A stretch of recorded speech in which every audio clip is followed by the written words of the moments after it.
We are at the mill here right across from the ghost town of Bonnie Clair. You can see the mill there in the background along with one of the old bunkhouses sitting out there still. And of course the Sprinter van in the background. Well, we will walk over this way a little bit and I'll show you start out with this old bunkhouse up here.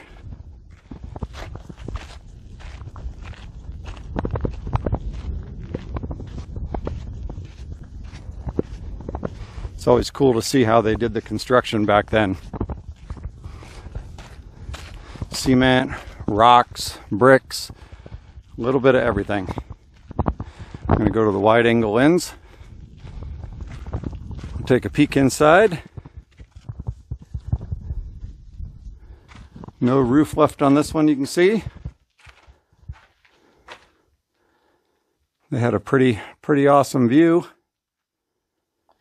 Looks like some people's camped here. Have a campfire pit there.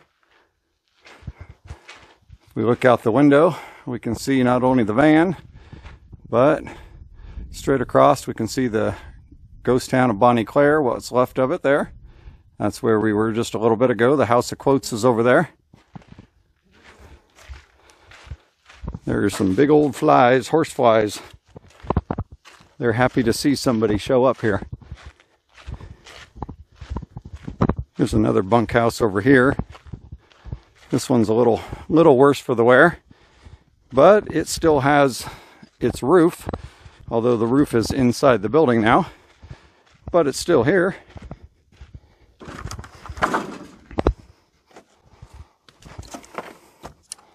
Pretty cool.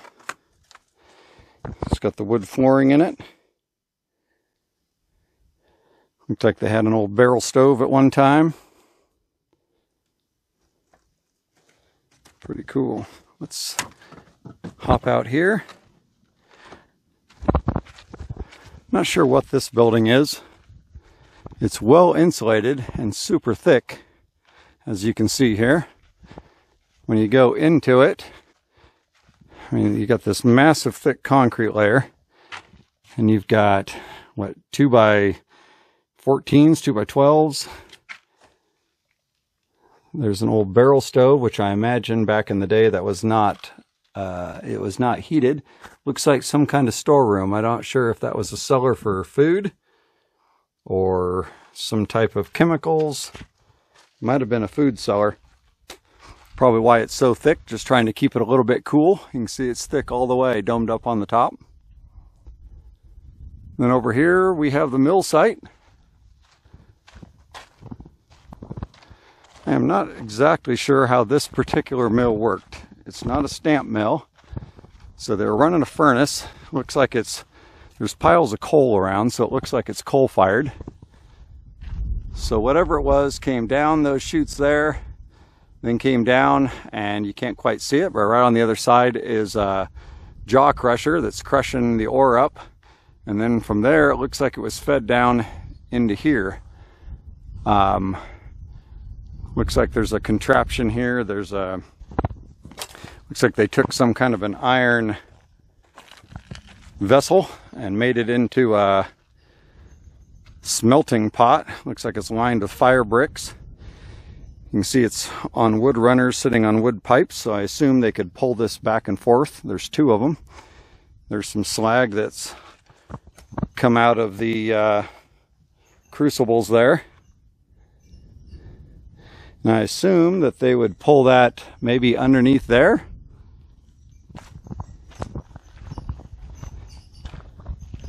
And whatever they were burning would drop out of the bottom, possibly. Can't see up through there. There's coal everywhere around here, big chunks of it.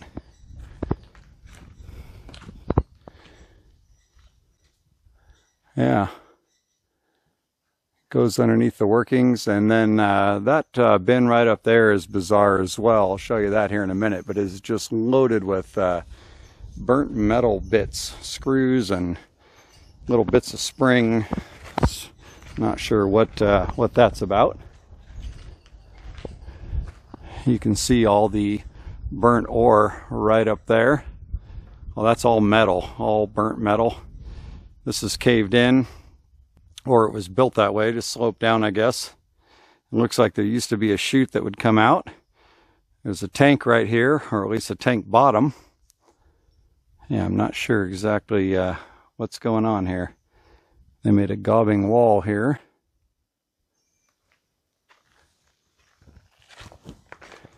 And then over here, we've got 3 settling tanks. More than likely, these are cyanide tanks. They're pretty much rotted away. You can see these are riveted construction, not welded. And then there's this little pathway underneath. And if you look under here, you can see that there's a drain. So when they wanted to drain all the material that's settled out, all the cake, they would drop it. It would flood out through here and flood out there. You can see that's what all that is out there. And that is super thick out there, made up of all this yellowy sludge. I'm sure that's mixed with cyanide and all kinds of nasty chemicals that you don't want to go digging around in. Looks like a big pile of slag there on the other side of the furnace. Pretty cool. There's the old van over there. Yeah, let's walk around the corner and do a little climbing. I'll go back to wide angle here so you guys can see a little better.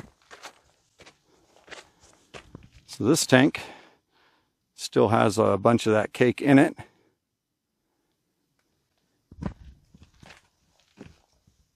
The ones over there are empty, just bare metal, or what's left of the metal.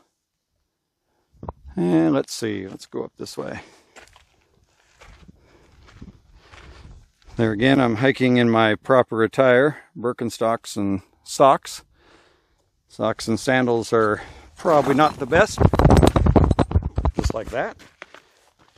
But I have hiked a lot in them. There we go. Here's a little better view of the settling tanks and the drainage field out there. So this is up above the furnace, or maybe the furnaces were mounted right in here. I'm not sure. You can see foundations here, but this is bizarre. This is all burnt metal right here. So if we walk over and look at this close, you can see it's just made of all kinds of metal filings.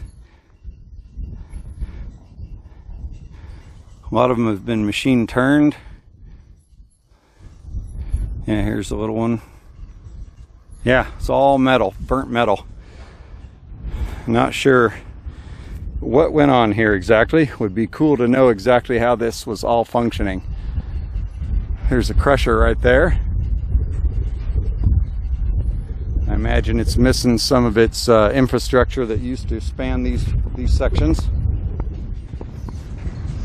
Here's a bunch more mounts right here.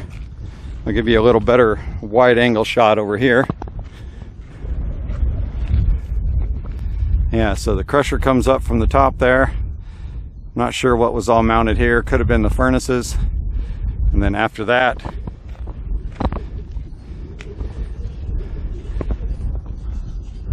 not sure. There's a walkway, a wooden walkway out to that device. We've got a big metal decking there. Look at those heavy steel riveted plates.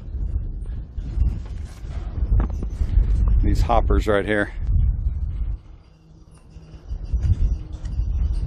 Yeah, shall we scramble up top and see what else there is?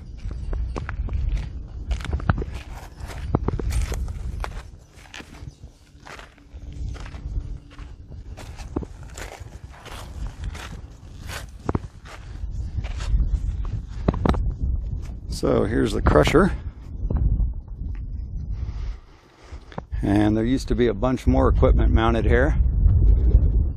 So looks like there used to be a belt attached to that device. Where I'm standing, there's some more mounts, I'm not sure what all equipment used to be up here. And it looks like whatever it was coming in through there. There's a butterfly valve. This is all real fine material in here. Huh. Not sure what that is. If anybody knows, leave some comments. It'd be interesting to see how this all functioned.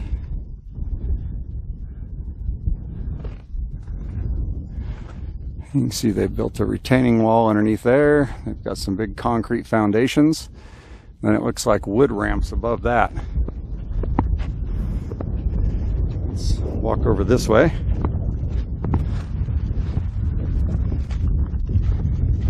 Hopefully the audio is working okay. It's pretty windy out here again. On this side of the road, it's starting to get windier all the time.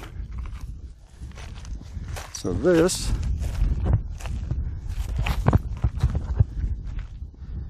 is also full of that fine gravelly rock. It's pretty fine ore, if this is ore.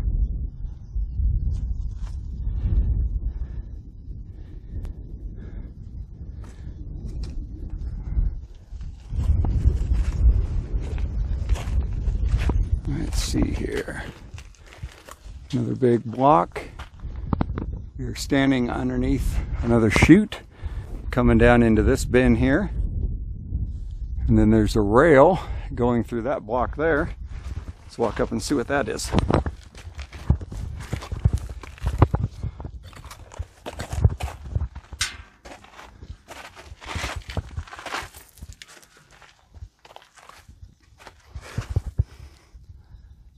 There's a chute.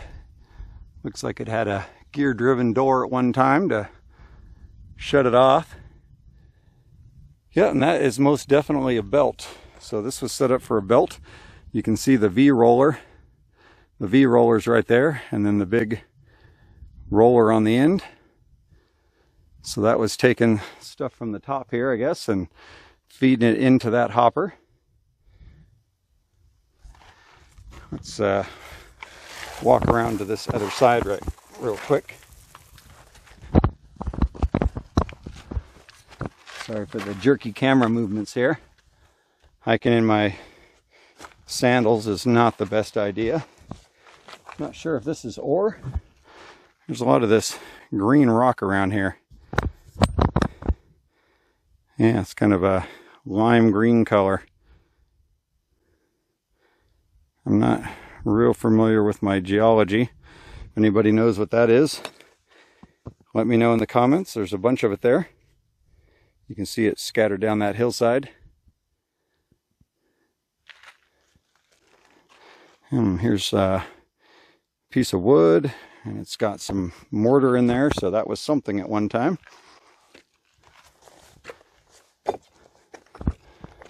The old wooden chute, wooden ore bin, has long since collapsed.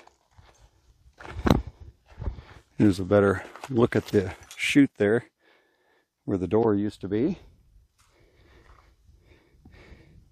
And there's where the belt used to run. And then we have another chute on this side over here.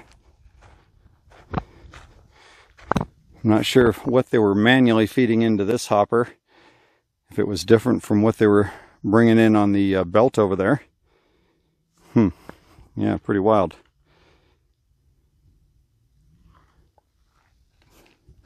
And let's see, I'd like to get up there and check that out. I think we might have to go down here and go around a little bit.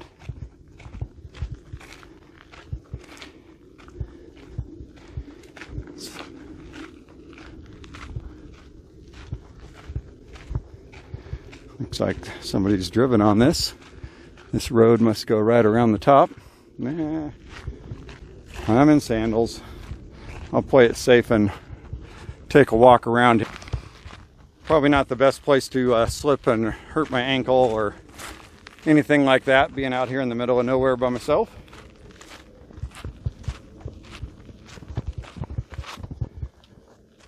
Yeah, I've done a little reading. I've never been to any of the mines that supplied this mill. It'd be cool to do a little driving around, scouting around, and find some of the mines.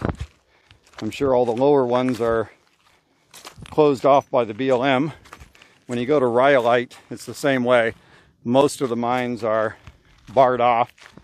But if you go further back in the hills or higher in the hills, then there's quite a few that are not barred. I will say I don't recommend going in them. I do on occasion, but not very far. I'm not near as adventurous when it comes to abandoned mines as some folks. Here we go. We're at the top. So let me switch you back around here.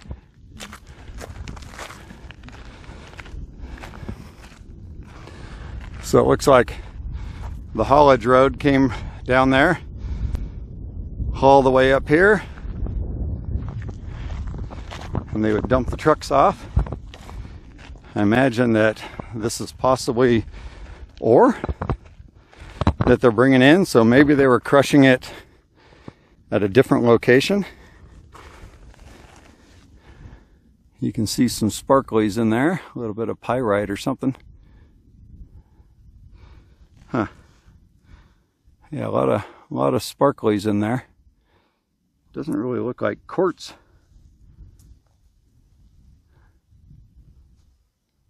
Huh. And this would have been the original wooden hopper.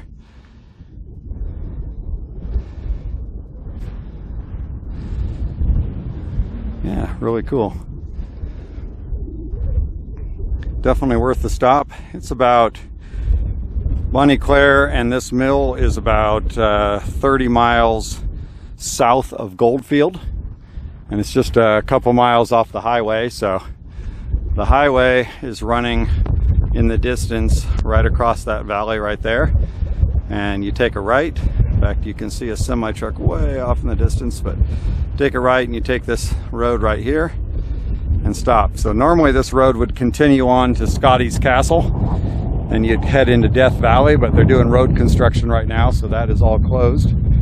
So no going to Scotty's Castle from this angle anyway. Pretty cool. And it looks like, if we hike over here, looks like there's another road, goes from that second level and goes around. There's some more metal remnants down there. Not sure what all that burnt black stuff is down there. But yeah, looks like that is the extent of this working. Take a look over this side again. There's the old bunkhouses. You can see the collapsed roof there on the left one. And there's another bunk structure on the other side of the van. I have not walked over there to that one. I have been in that one in the past. It's just it's kind of an earlier looking brick building or rock building, but it's completely empty. There's nothing there. Yeah, it is a desolate country out here. So I did find there's this road. Let's see if I can do this with my finger. Let me do this. So there's a road right here. When you go to the house, there's a train track that goes this way. I believe that is the Bullfrog Goldfield Railroad. And then just to the left of that, out here a little bit from the drone, and it arches this way, is the Las Vegas Goldfield Railroad. So at one time there was two railroads that came in here, but eventually they both stopped service and the town kind of dried up. And that's also when the ore that was supplying this mill site here dried up. So everything just kind of came to a stop. I believe all of that happened in the 30s from what I read online. Oh, that was a tour of the mill site across from Bonnie Clair. If you're in the area and you like checking this stuff out, I would recommend giving it a stop. That and the old building across the road there, the old Bonnie Clair site, is definitely worth. You can kill a couple hours here poking around and looking around. It's a lot of fun if you like this kind of stuff. So, alrighty, well, we'll see you further down the road.